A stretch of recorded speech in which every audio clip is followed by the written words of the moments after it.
Shalom anak-anak, selamat pagi semua. Apa kabar hari ini? Semoga selalu sehat ya anak-anak. Pagi hari ini kita akan memulai ibadah kita dengan mengangkat satu pujian. Terima kasih Tuhan.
Pada pagi hari ini Tuhan, kami anak-anak-Mu Tuhan ingin memuji memuliakan nama-Mu Tuhan. Biarlah Tuhan Engkau beracara Tuhan di rumah kami masing-masing Tuhan. Hadirlah Engkau dalam hati kami Tuhan, agar setiap nyanyian puji-pujian yang akan kami naikkan ini Tuhan dapat menjadi rupa yang harum bagi Engkau Tuhan. Berkatilah kami semua Tuhan, guru-guru yang membawakan firman juga Tuhan, Engkau yang memberkati, terlebih untuk anak-anak Tuhan. Terima kasih Tuhan Yesus, kami sudah berdoa, amin. Mari anak-anak kita angkat satu pujian, jangan lelah.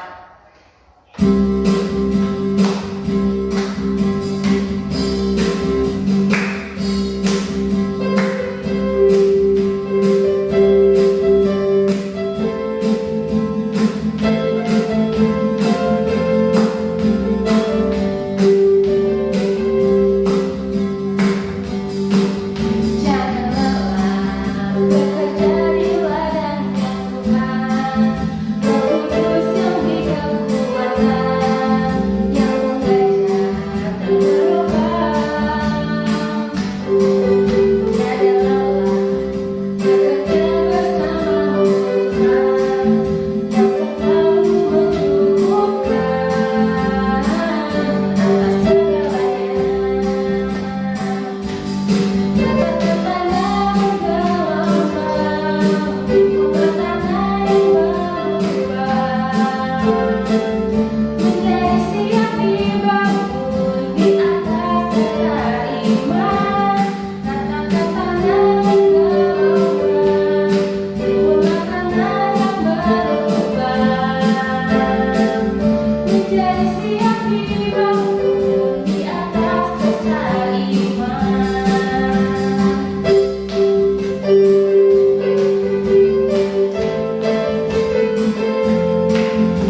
sebelum mendengarkan firman Tuhan, mari kita angkat satu pujian, Ku Percaya Janji-Mu.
Terima kasih Tuhan Yesus, kami sudah memuji dan memuliakan nama-Mu pada hari ini Tuhan. Kami juga akan mendengarkan sebagian dari firman-Mu Tuhan.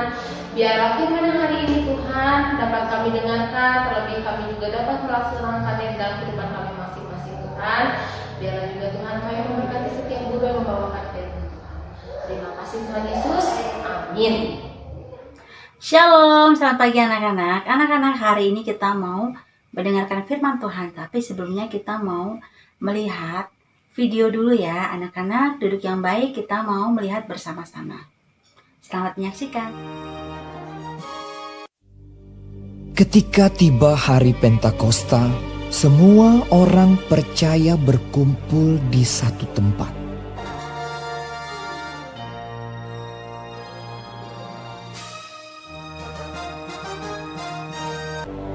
Tiba-tiba turunlah dari langit suatu bunyi seperti tiupan angin keras yang memenuhi seluruh rumah di mana mereka duduk. Dan tampaklah kepada mereka lidah-lidah seperti nyala api yang bertebaran dan hingga pada mereka masing-masing. Maka penuhlah mereka dengan Roh Kudus. Lalu mereka mulai berkata-kata dalam bahasa-bahasa lain seperti yang diberikan oleh Roh Kudus itu kepada mereka untuk mengatakannya. Waktu itu di Yerusalem, diam orang-orang Yahudi yang saleh dari segala bangsa di bawah kolong langit. Ketika turun bunyi itu, berkerumunlah orang banyak. Mereka bingung karena mereka masing-masing mendengar rasul-rasul itu berkata-kata dalam bahasa mereka sendiri. Mereka semua tercengang-cengang dan heran, lalu berkata, "Bukankah mereka semua yang berkata-kata itu orang Galilea? Bagaimana mungkin kita masing-masing mendengar mereka berkata-kata dalam bahasa kita sendiri, yaitu bahasa yang kita pakai di negeri asal kita? Kita orang Partia, Media, Elam, penduduk Mesopotamia, Yudea dan Kapadokia, Pontus dan Asia, Frigia dan Pamfilia, Mesir dan daerah-daerah Libya yang berdekatan dengan Kirene, pendatang-pendatang dari Roma, baik orang Yahudi maupun penganut agama Yahudi, orang Kreta dan orang Arab. Kita mendengar mereka berkata-kata dalam bahasa kita sendiri tentang perbuatan-perbuatan besar yang dilakukan Allah." Mereka semuanya tercengang-cengang dan sangat termangu-mangu sambil berkata seorang kepada yang lain, "Apakah artinya ini?" Tetapi orang lain menyindir. Mereka sedang mabuk oleh anggur manis. Maka bangkitlah Petrus berdiri dengan ke-11 rasul itu, dan dengan suara nyaring ia berkata kepada mereka, "Hai kamu orang Yahudi, dan kamu semua yang tinggal di Yerusalem, ketahuilah dan camkanlah perkataanku ini. Orang-orang ini tidak mabuk seperti yang kamu sangka, karena hari baru pukul 9. Tetapi itulah yang difirmankan Allah dengan perantaraan Nabi Yoel. Akan terjadi pada hari-hari terakhir. Demikianlah firman Allah, bahwa aku akan mencurahkan rohku ke atas semua manusia. Hai orang-orang Israel, dengarlah perkataan ini.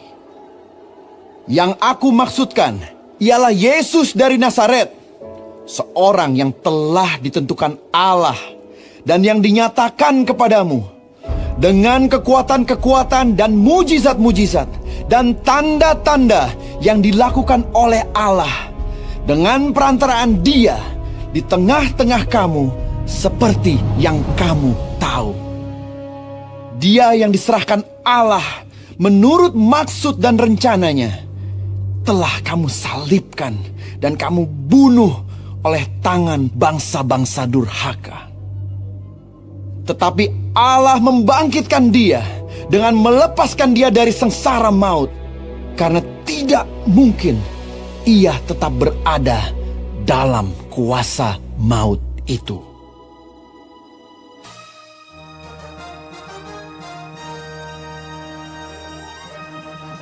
Anak-anak, tadi kita sudah menyaksikan ya video tentang turunnya Roh Kudus yang diambil dari Kisah Para Rasul 2 ayat 1 sampai 24.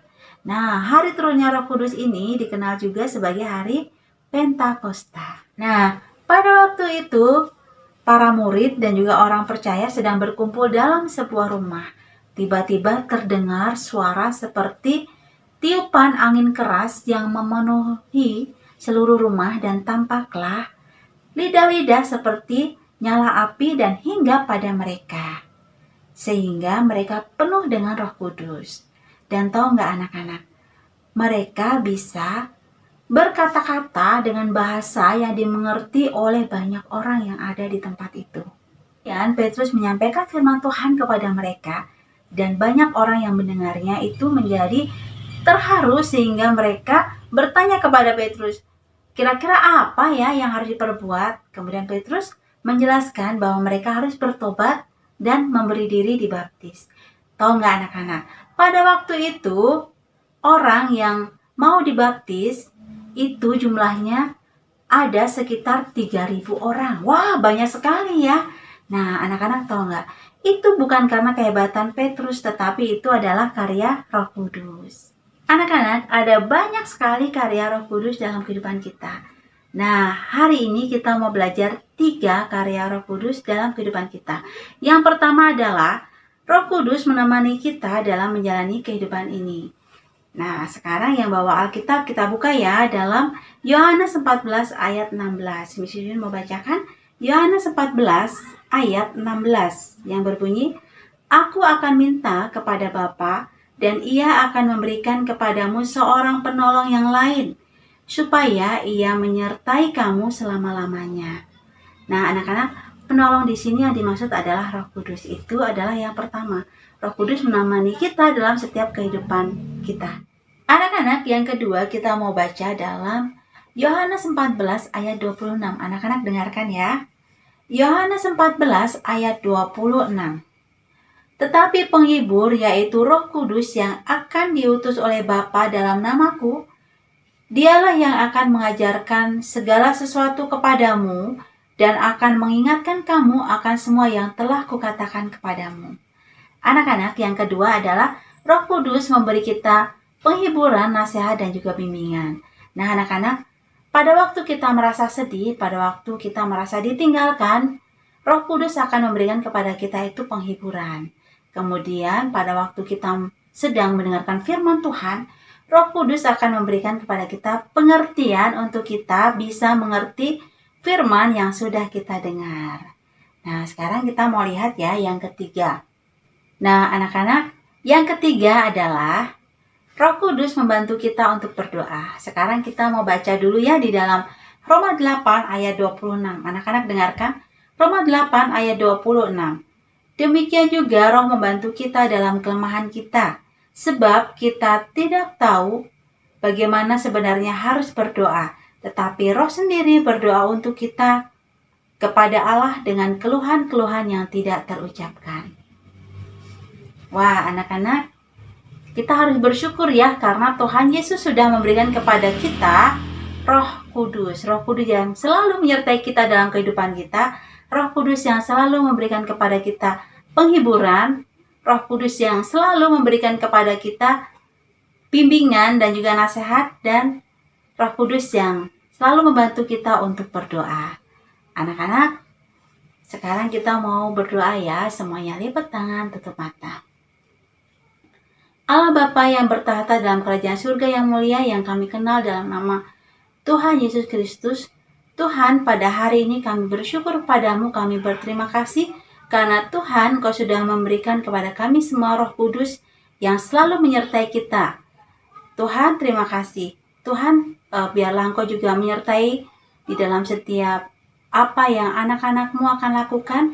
Biarlah Tuhan juga memberkati semua orang tua murid dan Tuhan juga akan menyertai anak-anak di dalam belajar. Tuhan, kami mau serahkan untuk belajar kami hari ini. Apa yang akan kami lakukan, kami mau serahkan hanya dalam nama Tuhan Yesus Kristus Allah yang hidup. Dalam nama Tuhan Yesus kami sudah berdoa. Haleluya, amin. Anak-anak, sampai jumpa di lain waktu ya. Tuhan Yesus memberkati. Dadah.